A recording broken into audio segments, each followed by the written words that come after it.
What's up everyone and welcome back to the MMA Fast. Today, let's get started with Charles Oliveira gets realistic on Ilia Topuria's future in lightweight division. Charles Oliveira recently weighed in on Ilia Topuria's bold aspirations to conquer the lightweight division in the future. The Brazilian issued a warning to the reigning featherweight champion that moving up to 155 pounds and carrying over his success is easier said than done, but praised him for his abilities. The former lightweight champion knows firsthand how difficult it is to move up from featherweight to lightweight, as he did just that and was successful. Oliveira heaped praise on Topuria's ambitious attitude, but mentioned that he should proceed with caution. Topuria would be obviously a tough fight, and I think that what happens is a lot of fighters, whenever they get the belt, they have that belt wrapped around their waist. They start thinking up and down in the divisions. I think you have to be very careful when you're coming up to lightweight, because this is tough. This is a very tough division, but at any rate, I think that he's a very tough and very dangerous guy.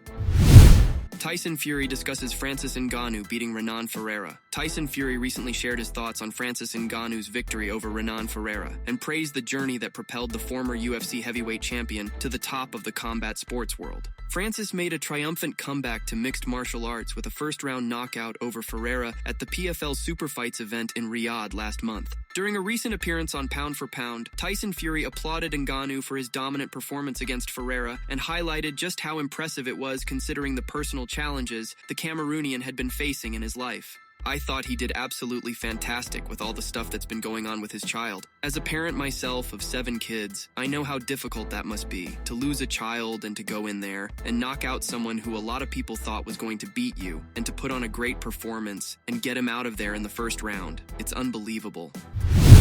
Bo Nickal confident in grappling Paul Craig at UFC 309. Bo Nickal is not afraid to go to the ground with jiu-jitsu specialist Paul Craig. Nickal, who many believe is destined to become UFC champion, sees Craig as the right step in his career. He said that he called for the fight, but that it's nothing personal. Nickal just thinks it's a bout that makes sense for him. The guys that I'm training with and I'm working with in jiu-jitsu they're not good at jiu-jitsu for MMA, they're the best guys in the world at sport jiu-jitsu. I think he'd be surprised at how good my overall submission grappling is. I mean, the first grappling match I ever took was against Gordon Ryan, who's one of the pound-for-pound #1 grappling fighters in the world, and he couldn't submit me for 13 minutes, and that was with 3 training sessions in that sport, so I think he'd be surprised with my grappling. It's just a step up in competition. For me, who I fight doesn't matter as much as the way I'm developing and improving in the sport. He's a guy that's got a ton of experience. He's a guy that poses a lot of danger and interesting problems to solve, so it makes sense for my career and where I'm at. It's not personal at all. It's just another step in the direction I'm headed. I'm excited for it. This is the biggest challenge that I've had. I think everybody would agree to that.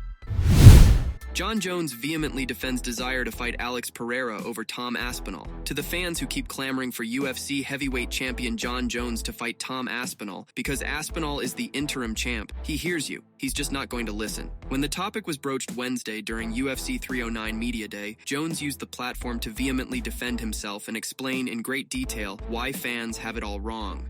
I feel like narratives have been created that just truly aren't there. You can't duck a man that you were never scheduled to fight. It's like saying you got turned down by a girl when you never even hit on her. You know what I'm saying? Me and Dana and Hunter have never sat down and talked about Tom Aspinall. He's never been on my radar. I get that Tom is an exciting fighter. I get that finally, after 16 years, we've found somebody who's 7 years younger than me and 30 pounds bigger than me. Like, we finally found someone who may give me a great challenge, and everyone wants to see it so bad. But for me, what's in it for me? He changes nothing if I beat him, so I'm not ducking Tom Aspinall. The Tom narrative came out of nowhere. He won a belt, and now suddenly I'm ducking him. I've never even had negotiations to fight him, if this makes sense. So the fans are just ignoring it. They're ignoring all logic, and they just have finally found someone who they think can compete with me, and everyone wants to see it now.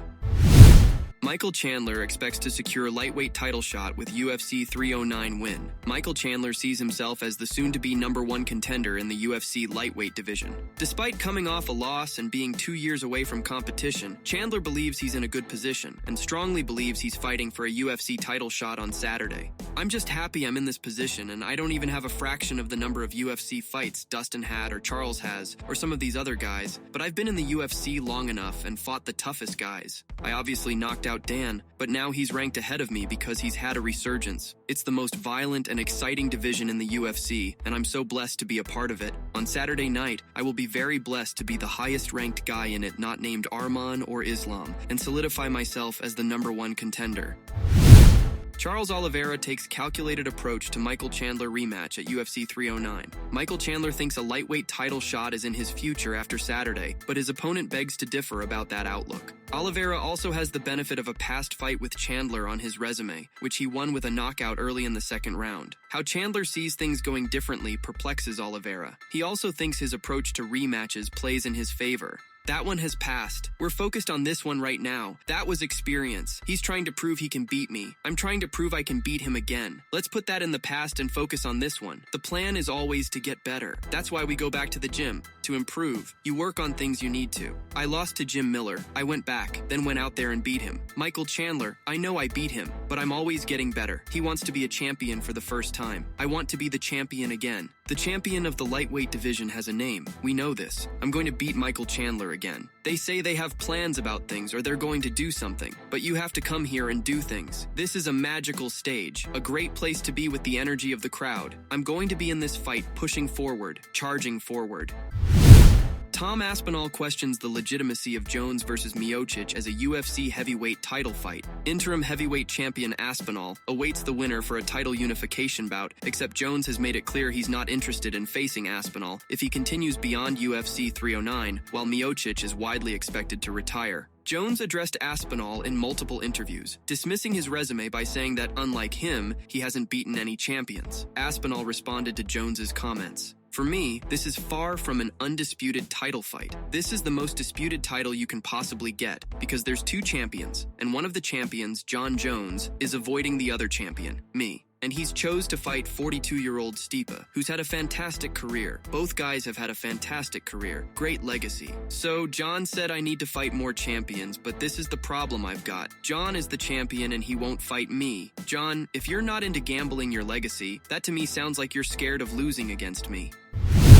Chael Sonnen believes Alex Pereira's next fight is against Tom Aspinall. Pereira currently holds the UFC light heavyweight championship. While Magomed Ankalaev is the clear #1 contender, Alex claims the UFC doesn't want to book him in a title fight because he is boring. This has led many to wonder if Pereira will try his hand in the heavyweight division. Sonnen has shared his take on what could be next for the Brazilian bruiser. I have always believed, and this is nothing more than rumor, and I back this with a little evidence, but I have always maintained that Pereira's next fight will be against Aspinall, and it will be for the interim title. I even believe I know when it's going to be. I believe it's going to be mid-January in California. I do believe there's going to be a panning to both of those guys. I believe there's going to be a conversation, but not because they're next for the winner of Jones-Miocic. I think they're going to find a way to get those two together, and the winner will take on Jones or Miocic. That is purely a rumor, but I'm just offering it.